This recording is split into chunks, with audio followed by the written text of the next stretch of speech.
الحمد لله وكفى وسلام على عباده الذين اصطفى أما بعد فأعوذ بالله من الشيطان الرجيم بسم الله الرحمن الرحيم يا أيها الذين آمنوا كتب عليكم الصيام كما كتب على الذين من قبلكم لعلكم تتقون وقال عليه الصلاة والسلام واستغفروا فيه من 4 خصال خصلتين ترضون بهما ربكم وخصلتين لا غناء بكم عنهما أو كما قال عليه الصلاة والسلام صدق الله العظيم وصدق رسوله النبي الكريم ونحن على ذلك لمن الشاهدين والشاكرين والحمد لله رب العالمين. درود شریف پڑھیں. اللهم صل على محمد عبدك ورسولك وصل على المؤمنين والمؤمنات والمسلمين والمسلمات وبارك على محمد وازواجه وذرياته. معزز سامعین، آج رمضان المبارک کی 24 تاریخ ہے اور آج کے جمعے سے جو دن بھی اس رمضان کے آئیں گے وہ آئندہ شوال میں آئیں گے، رمضان میں نہیں آئیں گے. اس لیے اب یہ رمضان شریف کا آخری ہفتہ اور آخری جمعہ ہے. اللہ تبارک و تعالیٰ نے ہمیں جو بقیہ دن دیے ہیں ان کی قدر کرنے کی ضرورت ہے، ان میں زیادہ عبادت کرنے کی ضرورت ہے. حدیث شریف میں آتا ہے سرکار دو عالم صلی اللہ تعالی علیہ وآلہ وسلم یجتہد فی العشر الاواخر ما لا یجتہد فی غیرہا، کہ آخری عشرے میں آپ علیہ الصلاۃ والسلام جتنی عبادت کرتے تھے اتنی باقی رمضان میں نہیں کرتے تھے. پھر اس آخری عشرے کی بھی طاق راتیں جس کے بارے میں حدیث شریف میں آیا ہے کہ تم لیلۃ القدر کو تلاش کرو آخری عشرے کی طاق راتوں میں. اب طاق 2 تو گزر گئی، باقی رہی 3. ایک تو آج والی رات ہے 25ویں، پھر 27ویں، پھر 29ویں. اس لیے ان 3 راتوں کی قدر کرنی چاہیے. پتہ نہیں یہ آئندہ ہمیں نصیب ہو یا نہ ہو، پتہ نہیں یہ آئندہ رمضان میرے اور آپ کے مقدر میں ہے یا نہیں ہے. اور رمضان کی عبادت اتنی اعلیٰ ہے کہ حدیث شریف میں آتا ہے 2 آدمی تھے، 2 صاحب تھے، اکٹھے مسلمان ہوئے. ایک صاحب شہید ہو گئے اللہ کے راستے میں اور دوسرے صاحب 1 سال کے بعد ان کا انتقال ہوا. سرکار دو عالم صلی اللہ علیہ وسلم کے کسی صحابی نے خواب میں دیکھا کہ جو بعد میں انتقال کر گئے وہ جنت میں پہلے داخل ہو گئے. تو پھر انہوں نے تعجب کیا کہ وہ تو شہید ہے اور یہ 1 سال بعد انتقال ہوا ہے. تو آپ علیہ الصلاۃ والسلام کے سامنے جب یہ بات عرض کی گئی تو آپ نے فرمایا تم یہ نہیں دیکھتے کہ اس کی 1 سال کی نمازیں ہیں اور 1 رمضان کے اس کے روزے ہیں. ان نمازوں اور روزوں نے اس کو اس شخص سے جو پہلے شہید ہوا اس سے آگے بڑھا دیا.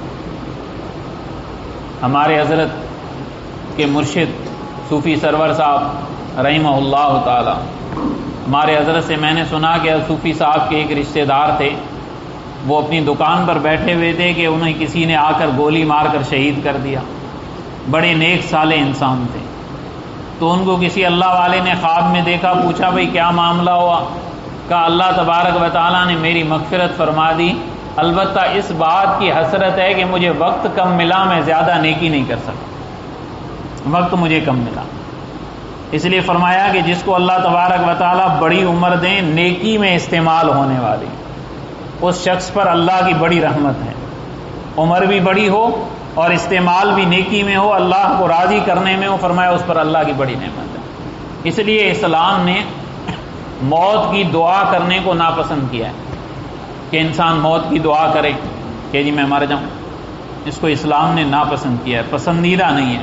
اس لیے کہ جتنی عمر مسلمان مومن کی بڑھے وہ نیکی میں بڑھے تو یہ اس کے لیے اچھا اور اعلیٰ اور افضل ہے۔ تو آخری عشرے میں آپ علیہ الصلوۃ والسلام عبادت کرتے اور یہ طاق راتیں، اور ان طاق راتوں میں فرمایا کہ ایک رات جو ہے وہ لیلۃ القدر کی رات ہے۔ اب وہ لیلۃ القدر کیا ہے؟ روایتوں میں آتا ہے کہ حضرات صحابہ کرام رضوان اللہ تعالیٰ علیہم اجمعین آپس میں گفتگو کر رہے تھے۔ ان کی گفتگو کا موضوع اور ٹاپک کیا ہوتا تھا کہ ہم نیکیوں میں پیچھے رہ گئے، باقی لوگ آگے بڑھ گئے۔ ان کا ٹاپک یہ ہوتا تھا، اور ہمارا ٹاپک یہ ہوتا ہے کہ ہم دنیا میں پیچھے رہ گئے، باقی سب آگے بڑھ گئے۔ ہمارے پاس جتنا بھی وہ کہیں گے فلاں کے پاس اتنا ہے، میرے پاس اتنا نہیں، فلاں کو اتنا مل گیا، مجھے اتنا نہیں ملا۔ ہمارا ٹاپک یہ ہوتا ہے، اور حضرات صحابہ کرام کا ٹاپک اور موضوع ہوتا تھا کہ ہم نیکیوں میں پیچھے رہ گئے۔ اس لیے وہ آپس میں کہنے لگے کہ پہلی جو امتیں تھیں ان کی عمر 1000 سال، 900 سال، 300 سال، 600 سال، 500 سال، ہماری ایوریج عمر 60 سے 70 سال، 80 سال۔ اب ہم ان کی عبادتوں کا مقابلہ کیسے کریں گے؟ اب یہ ان کو طلب نہیں ہے کہ ان کو 300 سال ملے تو ہم بھی دنیا میں 300 سال رہیں، نہیں، طلب یہ ہے کہ ہم ان کی عبادت کا مقابلہ کیسے کریں گے، عبادت میں ان تک کیسے پہنچیں گے۔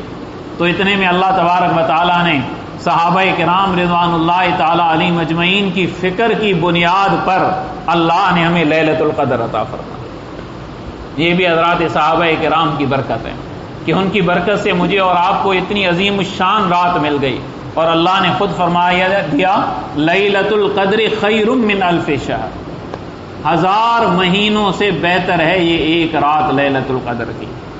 اس لیے فرمایا کہ جو شخص لیلۃ القدر کی رات من قام لیلۃ القدر ایمانا و احتسابا غفر له ما تقدم من ذنبه، جو لیلۃ القدر کی رات ایمان اور احتساب کے ساتھ یعنی ثواب کی نیت کے ساتھ تھوڑی دیر قیام کرے، اللہ اس کے پچھلے سارے گناہوں کو معاف کر دے، سارے گناہوں کو معاف کر دے۔ اب وہ کتنی دیر قیام؟ فرمایا کہ اونٹنی کا دودھ نکالنے کا جتنا وقت ہوتا ہے، وقفہ ہوتا ہے، اتنی دیر بھی اگر کوئی اس رات میں قیام کر لے اللہ تبارک و تعالیٰ اس کی مغفرت کر دے۔ کتنا آسان معاملہ ہے۔ اب ہم میں سے ہر ایک کو چاہیے کہ جتنی طاقت ہو، جتنی استطاعت ہو، جیسے حالات ہوں ان کے مطابق تھوڑا بہت اس رات میں ضرور جاگیں، تراویح کے بعد بھی تھوڑا جاگیں، فجر اور سحری میں جو اٹھتے ہیں آدھا گھنٹہ اور پہلے اٹھ جائیں، تھوڑا اس وقت جاگ لیں، اللہ اللہ کر لیں، عشاء کی تراویح بھی 20 پڑھا کریں، فجر کی نماز بھی جماعت کے ساتھ ادا کیا کریں۔ اب آپ دیکھیں اللہ تبارک و تعالیٰ اس کی برکت سے ہمیں لیلۃ القدر ادا کر دیں گے، اور یہ مل گئی۔ فرمایا کہ یہ لیلۃ القدر ایسی بابرکت رات ہے کہ اللہ تبارک و تعالیٰ اذا کان لیلۃ القدر نزل جبریل فی کبکبۃ من الملائکہ، جب لیلۃ القدر کی رات ہوتی ہے تو سیدنا جبرائیل علیہ الصلاۃ والسلام فرشتوں کی ایک بہت بڑی جماعت کے ساتھ زمین پر نزول کرتے ہیں۔ جبرائیل علیہ السلام کا نزول، حضور اقدس صلی اللہ علیہ وسلم کا انتقال ہو گیا، اگلا جو جمعہ آیا، جمعے کی نماز سیدنا صدیق اکبر رضی اللہ تعالیٰ عنہ نے پڑھائی، اور اس کے بعد حضرت عمر کے ساتھ آپ حضرت ام سلیم کے گھر میں چلے گئے۔ جب ام سلیم رضی اللہ تعالیٰ عنہ کے گھر گئے، کیونکہ سرکار دو عالم صلی اللہ علیہ وسلم وہاں کثرت سے جایا کرتے تھے، تو وہاں جا کر بیٹھے تو ام سلیم رونے لگی۔ تو ان حضرات نے فرمایا ام سلیم آپ کیوں روتی ہیں؟ موت تو برحق ہے، اور پھر اللہ نے اپنے حبیب صلی اللہ علیہ وسلم کو اپنے پاس بلا لیا، جو نعمتیں اللہ کے پاس ہیں وہ دنیا میں نہیں ہیں۔ ہاں تو ام سلیم کہنے لگی امیر المومنین، میں اس بات پر نہیں رو رہی کہ سرکار دو عالم صلی اللہ علیہ وسلم دنیا سے تشریف لے گئے، میں اس بات پر رو رہی ہوں کہ آسمان سے جو وحی آتی تھی، جبرائیل آتے تھے، ہم ان کی برکات سے محروم ہو گئے، ان کی برکات سے محروم ہو گئے۔ تو یہ جبرائیل علیہ الصلاۃ والسلام ان کی ایک برکت تھی۔ حضرت ام سلیم کہتی ہیں مجھ سے محروم ہو گئے۔ اب یہ لیلۃ القدر میں سرکار دو عالم صلی اللہ علیہ وسلم کی برکت سے پھر یہ ہمیں اللہ نے نصیب کی کہ جبرائیل علیہ الصلاۃ والسلام کا نزول ہوتا ہے، اور فرمایا یصلون علی کل عبد قائم و قاعد یذکر اللہ عز وجل، کتنی آسانی فرماتے، پھر وہ اللہ کی رحمت کو متوجہ کرتے ہیں، دعائے خیر کرتے ہیں، رحمت کا نزول ہوتا ہے ہر بندے پر جو کھڑا ہوا ہو یا بیٹھا ہوا ہو۔ ورنہ ہمارے جیسا کمزور ہو سکتا ہے اس گھڑی میں بیٹھا ہوا ہو. تو فرمایا جو کھڑا ہوا ہو بیٹھا ہوا ہو یذکر اللہ عز وجل اللہ تعالیٰ کو یاد کر رہا ہو بس اس پر اللہ کی خاص رحمت برساتے ہیں. چاہے انسان قیام میں ہے، چاہے انسان رکوع میں ہے، چاہے انسان سجدے میں ہے، چاہے انسان تلاوت میں ہے، اللہ تبارک و تعالیٰ کی ہمارے اوپر کتنی رحمت ہے. رحمتوں کے لیے ہمیں مہینہ عطا فرمایا کہ ہمارا بیڑا اللہ تعالیٰ پار کرنا چاہتے ہیں، اٹکانا نہیں چاہتے. تو فرمایا حدیث شریف میں آیا کہ اس رات کی یہ برکت ہے. پھر حضور اقدس صلی اللہ علیہ وسلم نے فرمایا وَاسْتَكْثِرُوا فِيهِ مِنْ 4 خِصَالٍ، 4 چیزوں کی کثرت کیا کرو، 4 چیزوں کی کثرت. اب باقی دن ہی تھوڑے رہ گئے، باقی جو دن رہ گئے ان میں ان 4 چیزوں کی کثرت کیا کریں، زیادہ کیا کریں ان 4 چیزوں کو. اور پھر ان 4 میں بھی قربان جائیے. دیکھیے کیا فرمایا خصلتین ترضون بہما ربکم، 2 عادتیں، 2 چیزیں ایسی ہیں کہ جن سے تم اپنے رب کو راضی کر لو. وخصلتین لا غنا بکم عنہما، اور 2 چیزیں ایسی ہیں جن کے بغیر تمہارا گزارا نہیں. یعنی ان 4 میں سے ہیں تو 4 ہمارے فائدے کی، رب راضی ہو گیا پھر بھی ہمارا فائدہ، اور جس کے بغیر گزارا نہیں ہے اس میں بھی ہمارا فائدہ. لیکن بظاہر دیکھیں صورتحال کیا فرما دی کہ 2 چیزیں جس سے اللہ کو راضی کرو اور 2 چیزوں کے بغیر تو تمہارا گزارا ہی نہیں، یعنی آدھے پہ آ جاؤ، آدھے پہ آ جاؤ. میں اس لیے کہتا ہوں کتنا اللہ تعالیٰ کا کرم ہے. احادیث اور قرآن شریف کا جب بندہ مطالعہ کرتا ہے، اللہ تعالیٰ نے موسیٰ علیہ الصلوۃ والسلام کو جب کتاب دینی تھی تو فرمایا اے موسیٰ آپ آ جائیں پہاڑ پر. وَوَعَدْنَا مُوسَىٰ 30 لَيْلَةً وَأَتْمَمْنَاهَا ب10، 30 راتوں کا وعدہ تھا، پھر 10 اور بڑھا دی کہ 40 کے بغیر کام نہیں ہوگا. ہمارے تبلیغ جماعت والے بھی کہتے ہیں بھئی چلے کے بغیر کام نہیں ہوگا، کم از کم 1 چلہ لگانا چاہیے. ہماری خانقاہ میں بھی حضرات کہتے ہیں کہ جی کم از کم 40 دن لگائیں، کوئی نفس کی اصلاح ہو. کیونکہ اللہ تعالیٰ نے مجھے اور آپ کو جو ماں کے پیٹ میں بنایا ہے، قرآن مجید کی ترتیب اور حدیث کے مطابق 40 دن میں اس میں تبدیلی آتی رہی. تو 40 دن کے اندر انسان کے اندر تبدیلی آ جاتی ہے، لیکن انسان کی نیت صحیح ہو. جیسے وہ ایک مولوی صاحب تھے نا میری طرح، انہوں نے بیان کیا، بہت فضائل وضائل سنائے، لیکن لوگ بس زیادہ ہی عمل کرتے ہیں، بیچارے وہ اسی حالت میں تھے. ایک دن مولوی صاحب نے کہا کہ بھائی جو شخص 40 دن نماز پابندی سے 5 وقت پڑھے گا اس کو میں 1 بھینس دوں گا، 1 بھینس ملے گی. اب وہ ایک دیہات کا ماحول، ایک بندہ 5 وقت نماز پہ آ رہا ہے، صف اول میں نماز پڑھ رہا ہے. 40 دن جب پورے ہوئے مولوی صاحب سے کہا مولوی صاحب بھینس. کہا بھئی اللہ کے بندے میں نے تو تمہیں ترغیب دینے کے لیے کہا تھا کہ تم 40 دن نماز پڑھو گے، تمہاری عادت بن جائے گی، پختہ پکے نمازی بن جاؤ گے، جنت مل جائے گی، وہ بھینس سے زیادہ ہے. کہا ٹھیک ہے مولوی صاحب، ہم نے بھی کون سا وضو کر کے پڑھی ہے، ہم بھی بغیر وضو ہی پڑھتے ہیں. ہمارا تو یہ حال ہے کہ ہم بھی بغیر وضو ہی ٹرکاتے رہے بھائی، بھینس جو لینی تھی. تو انسان جب عمل کرے اور عمل اللہ کے لیے کرے، اس عمل کا بڑا اثر پڑتا ہے. اللہ تبارک و تعالیٰ اس عمل کا ایک خاص اثر انسان پر کرتے ہیں. ہمارے حضرت مولانا رشید احمد صاحب گنگوئی رحمۃ اللہ علیہ حضرت کے بارے میں آتا ہے کہ مسجد میں بیٹھے بیٹھے جب 1 مرتبہ صرف فرماتے اللہ تو سارے مجمع کی آنکھوں سے آنسو جاری ہو جاتے. 1 مرتبہ اللہ کے آنے سے. ابھی کس کی برکت؟ صرف اس چیز کی کہ اللہ تبارک و تعالیٰ کا نام لیا اخلاص کے ساتھ. تو میں حدیث شریف عرض کر رہا تھا، سرکار دو عالم صلی اللہ علیہ وسلم نے فرمایا 4 چیزیں، ان میں سے بھی 2 تمہارے رب کو راضی کرنے والی، 2 تمہارے کام کی. جیسے سورہ فاتحہ ہے، فرمایا فاتحہ بھی آدھی ہے، آدھی بندے کے لیے، آدھی رب کے لیے. سبحان اللہ، آدھی چیز کر دی کہ بندہ اس میں راضی ہو جائے. تو فرمایا کہ 2 چیزیں ایسی ہیں خصلتین ترضون بہما ربکم، جن سے تم اپنے رب کو راضی کرو گے. وہ 2 چیزیں یہ ہیں فَأَمَّا الْخَصْلَتَانِ اللَّتَانِ تُرْضُونَ بِهِمَا رَبُّكُمْ فَشَهَادَةُ أَن لَّا إِلَٰهَ إِلَّا اللَّهُ وَتَسْتَغْفِرُونَ، جس سے اپنے رب کو راضی کرو گے. پہلی چیز ہے لا الہ الا اللہ کا پڑھنا، لا الہ الا اللہ کا پڑھنا. اس کو کثرت سے پڑھا کریں، لا الہ الا اللہ، لا الہ الا اللہ، لا الہ الا اللہ 6 7 8 10 مرتبہ پڑھ کر میرے حضرت نے فرمایا پھر 1 مرتبہ کہہ دیا کریں محمد الرسول اللہ، تو پورے کلمے کا انسان کو ثواب ملے گا، پورے کلمے کا. اس طرح پڑھا کریں. اب موسیٰ علیہ الصلوۃ والسلام نے اللہ تبارک و تعالیٰ کے دربار میں یہ بات عرض کی تھی کہ مجھے کوئی خاص وظیفہ دے. تو فرمایا موسیٰ قل لا الہ الا اللہ، لا الہ الا اللہ پڑھا کرو۔ کہا اس کو تو سب پڑھتے ہیں۔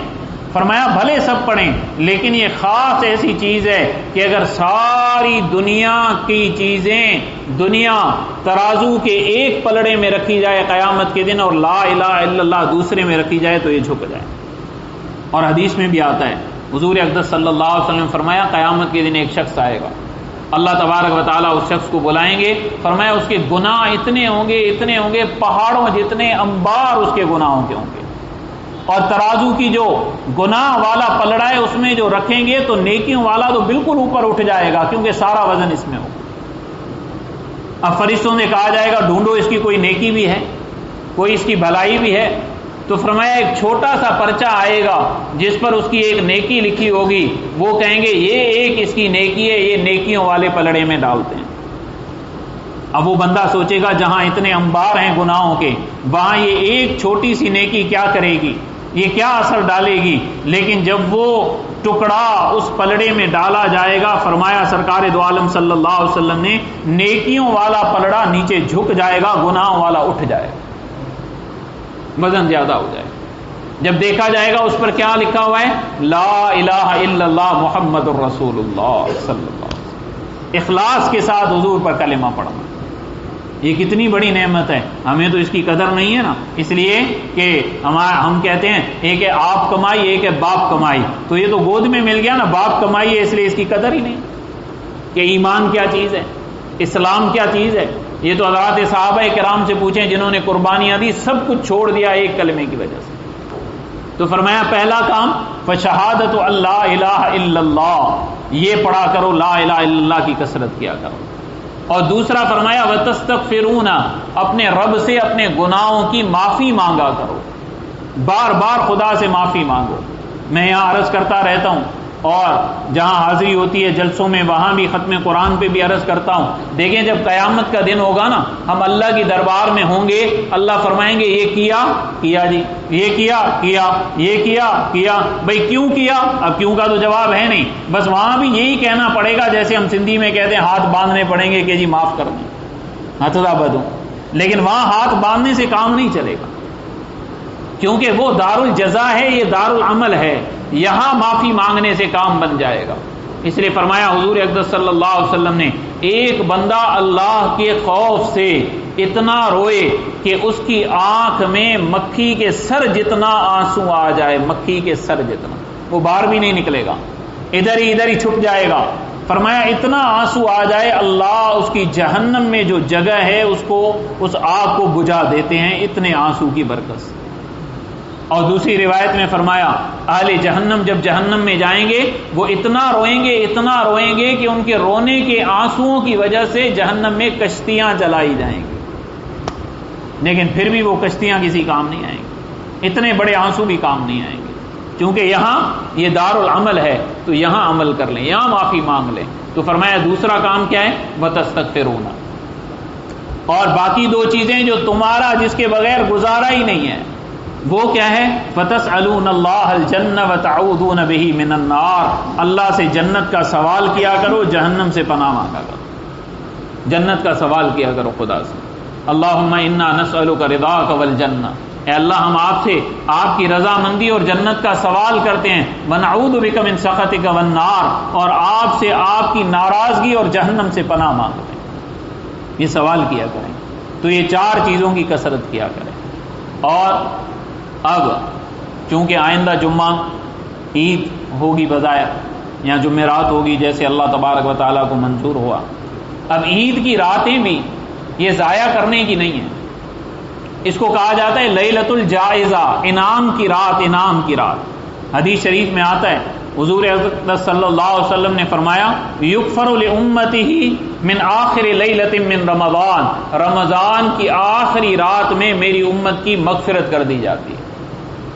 قیل اہی لیلۃ القدر یا رسول اللہ، صحابہ نے پوچھا اللہ کے رسول کیا وہ قدر کی رات ہے؟ فرمایا نہیں، ولکن العامل انما یوفى اجرہ اذا قضى عملہ، فرمایا یہ قانون ہے کہ مزدور کو مزدوری تب دی جاتی ہے جب وہ کام پورا کرتا ہے۔ اور کام رمضان کا پورا ہوتا ہے عید کی شب میں، جب روزے رکھ لیے اللہ کے فضل سے، تراویح پڑھ لی اللہ کے فضل سے، رمضان کے کام اللہ نے اپنے فضل سے کروا دیے، فرمایا اب مزدور کو مزدوری ملنی ہے۔ تو عید کی رات کو آپ نے لیلۃ الجائزہ قرار دیا۔ اب وہ لیلۃ الجائزہ میں اگر ہم بازاروں میں گھومتے رہیں اور اگر ہم لیلۃ الجائزہ میں باہر ایسے ہی وقت ضائع کرتے رہیں، ساری رات میں دیکھتا ہوں جوان ہمارے وہ حجام کی دکانیں ہیں، بس اس پہ ہی رش لگا ہوا، رات کے 2 3 4 بج رہے ہیں۔ کیا ہو رہا ہے؟ عید کی تیاری ہو رہی ہے۔ کیسی عید کی تیاری ہو رہی ہے کہ اللہ اور اللہ کے رسول کو ناراض کر کے عید کی تیاری کی جا رہی ہے۔ ہمارا اسلام تو وہ نہیں ہے کہ جو صرف رمضان میں تھا 11 مہینے چھٹی۔ حضور صلی اللہ علیہ وسلم نے تو ہمیں پوری زندگی گزارنے کا ایک نصاب دیا۔ اور دوسری روایت میں فرمایا من احیا لیلۃ العیدین، فرمایا جو شخص ذی الحجہ کی عید کی رات بھی اور عید الفطر کی رات بھی جاگ کر تہجد پڑھے، اللہ سے مانگے، فرمایا اللہ اس دن اس کے دل کو موت نہیں دیں گے جس دن سب انسانوں کے دل مر جائیں گے، یعنی قیامت کے دن دل مر جائیں گے، مردہ ہو جائیں گے، فوت ہو جائیں گے۔ اتنی وہاں دہشت ہوگی، فرمایا دہشت ہوگی، قرآن مجید بھرا پڑا ہے، کتنی خطرناک دہشت ہوگی۔